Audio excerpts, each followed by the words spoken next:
Hi all! When we first started working on a portable solar tracker concept a few years back, the Jackery Solar Saga was one of the few portable panels on the market. Based on sun power cells, they had great performance.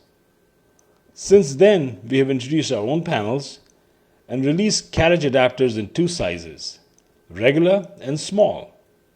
This allows the tracking system to support many third-party panels that meet dimensions and weight requirements and have robust corner eyelets. Here you can see a 200-watt flexible panel mounted on pSolBot R2.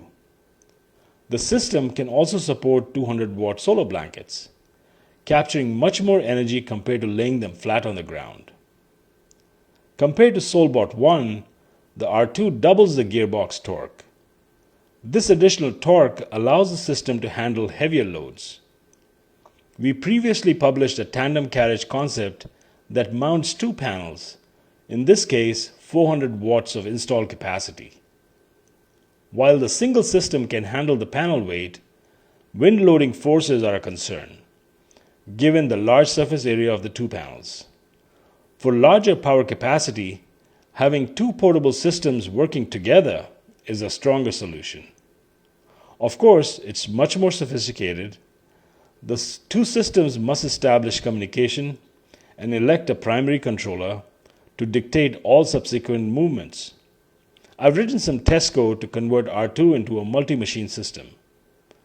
For a tightly coupled setup, there is also a need for rigid mechanical connectivity. This was quite a challenge since the Earth isn't flat. For now, a ball joint at one end provides sufficient tolerance. The two systems operate in lockstep when rotating the common connector. Based on my math, this setup should handle 800 watts of install capacity using four 200-watt flexible panels. I'll post a follow-up video showing this in action. Properly anchoring the two systems will also help with overall stability. This is still just a concept, so substantial work remains in both software and mechanical design before it can be commercially available. I don't anticipate any changes in the base R2 system that is selling today. A new rigid multi-segment connector that can be quickly assembled in the field and a firmware upgrade should do the trick. Please let us know your thoughts on this concept in the comments below. As always, thank you for your time. If you're new to the channel, please consider subscribing. See you next time.